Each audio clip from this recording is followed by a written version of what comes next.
వీక్షకులందరికీ నమస్కారం. జూలై మాసమందు ద్వాదశ రాశుల వారికి ఏ విధమైనటువంటి ఫలితాలు కలగబోతున్నాయి అనేటువంటి విషయంలోకి వెళ్లే ముందు జూలై మాసంలో ఉండేటువంటి గ్రహ స్థితిని మనం గమనించాలి. ఒక జూలై నెలలోనే చాలా విచిత్రమైనటువంటి స్థితి కనబడుతూ ఉన్నది. 14వ తారీఖు నాడే మొత్తం గ్రహాల యొక్క మార్పు అనేటువంటిది చాలా ముఖ్యమైనటువంటి విషయంగా చెప్పచ్చు.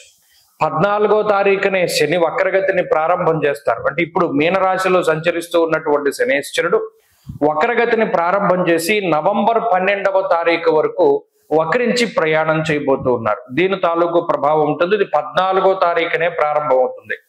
అలాగే 14వ తారీఖు నుండి దక్షిణాయనం ప్రారంభం. అంటే సూర్యుడు మిథున రాశిని వదిలిపెట్టి కర్కాటక సంక్రమణం చేసేటువంటి పుణ్యకాలం కూడా 14. అలాగే సింహరాశి యందు సంచరిస్తూ ఉన్నటువంటి కుజుడు 14వ తారీఖు నాడే సింహరాశిని వదిలిపెట్టి ఉత్తర ఫల్గుని 2వ పాదంలోకి కన్యా రాశిలోకి ప్రవేశించేటువంటి రోజు 14వ తారీఖే. అలాగే 14వ తారీఖు నాడే వృషభ రాశి యందు స్వక్షేత్రంలో సంచరిస్తూ ఉన్నటువంటి శుక్రుడు మిథునంలోకి ప్రవేశం చేస్తారంటే మిథున సంక్రమణం శుక్రుడికి 14వ తారీఖు నాడే. అలాగే జూలై 14వ తారీఖు నాడే బుధుడు వక్రగతిని ప్రారంభం చేయబోతూ ఉన్నారు.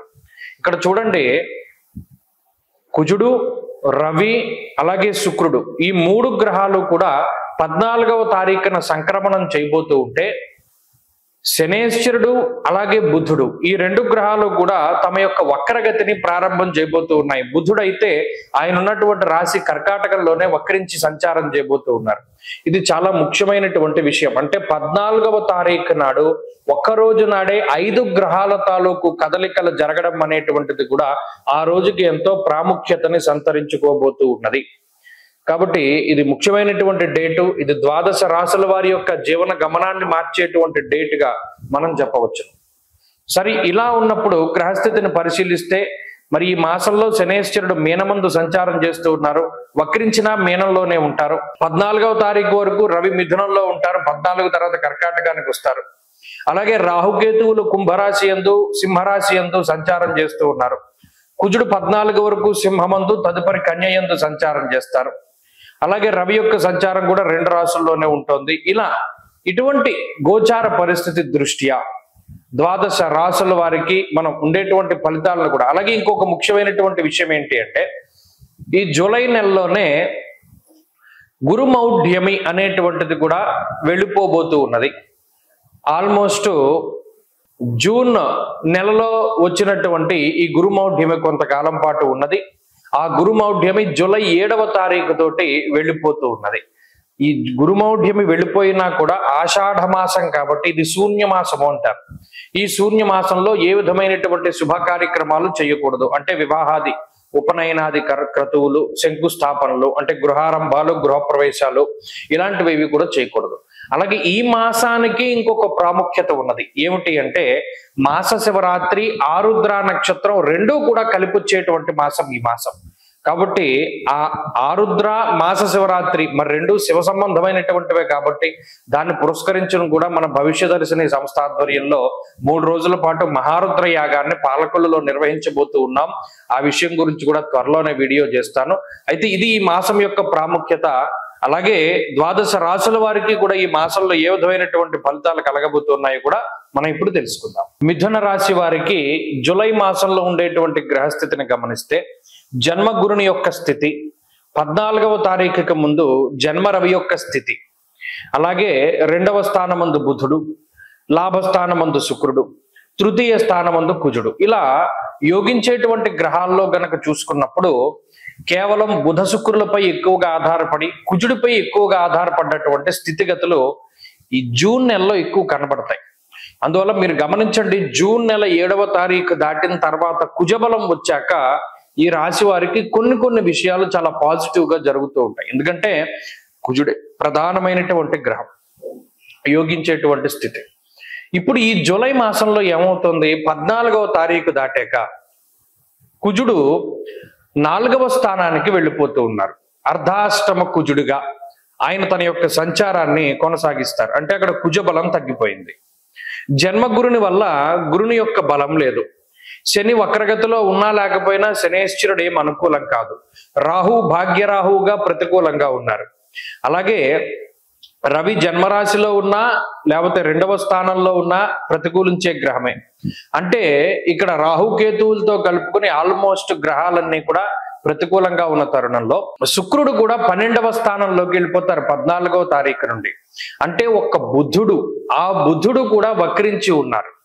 అంటే ఇక్కడ నేను ఎందుకు అన్ని గ్రహాల గురించి చెప్పవలసి వస్తోందంటే, జూలై మాసంలో 9 గ్రహాలు ప్రతికూలంగా ఉండేటువంటి రాశుల్లో మిథున రాశి కూడా ఒకటి. అదేంటంటే 9 ప్రతికూలంగా ఉండడం అంటే, ఇప్పుడు నేను చెప్పాను, గురుడు జన్మరాశి గురుడు, అలాగే శనేశ్వరుడు వక్రగతి వల్ల ప్రతికూలము, రాహుకేతువులు ప్రతికూలము, అర్ధాష్టమ కుజుడు ప్రతికూలము, రవి ప్రతికూలము, బుధుడు వక్రించడం వల్ల ప్రతికూలము, శుక్రుడు వ్యయస్థాన స్థిత గ్రహంగా ప్రతికూలము. ఇంకా మిగిలింది ఎవరు? చంద్రుడు.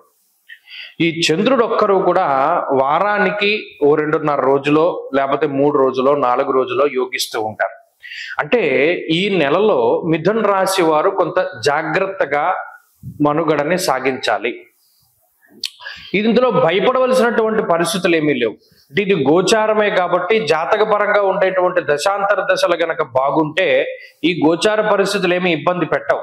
కాకపోతే మనం గోచారాన్ని ఎందుకు తెలుసుకోవాలి అంటే, మనం నిత్యం జరిగేటువంటి విషయాలు లేదా ఈ నెలలో ఉండేటువంటి గోచార పరిస్థితులు గ్రహాలు కొంత ప్రతికూలంగా ఉన్నాయనేటువంటి మాట మనం తెలుసుకున్న నాడు మన నడవడికలో కానీ మన ఆలోచనలో కానీ కొంత వ్యత్యాసం వస్తుంది. అందుకనే పాజిటివ్స్ తెలుసున్నా తెలియకపోయినా నెగిటివ్స్ ఖచ్చితంగా తెలుసుకోవాలి.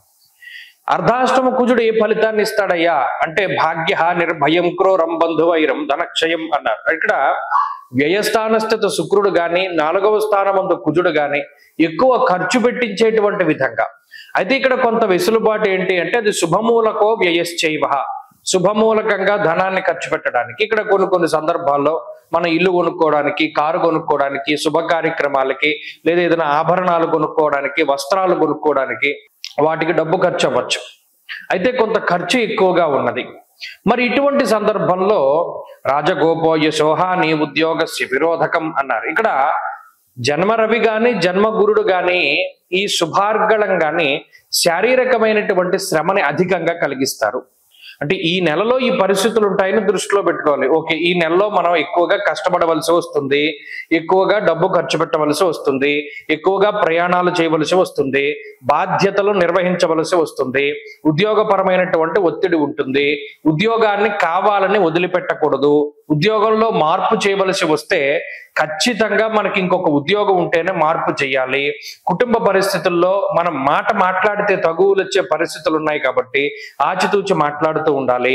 బంధువుల దగ్గర, స్నేహితుల దగ్గర, చివరికి పిల్లల దగ్గర కూడా చాలా జాగ్రత్తగా మాట్లాడాలి అనేటువంటి విషయాలన్నీ కూడా ఈ నెలలో గుర్తుపెట్టుకుంటే మిథున రాశి వారి యొక్క పరిస్థితి బెటర్గా ఉంటుంది. తెలుసుకోవడం చాలా ముఖ్యం.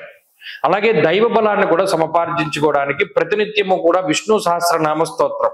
అబ్బే మనకి అంత చదవడానికి టైం లేదండి అనుకున్న నాడు ఏదైనా స్తోత్ర పారాయణ చక్కగా చిన్నదైనా సరే మంచిది, శివునికి సంబంధించినటువంటిది, లేదా దక్షిణామూర్తి స్తోత్రాన్ని కనుక పారాయణ చేయగలిగితే ఈ నెలలో మంచి ఫలితాలు సంప్రాప్తమవుతాయి. స్వస్తి.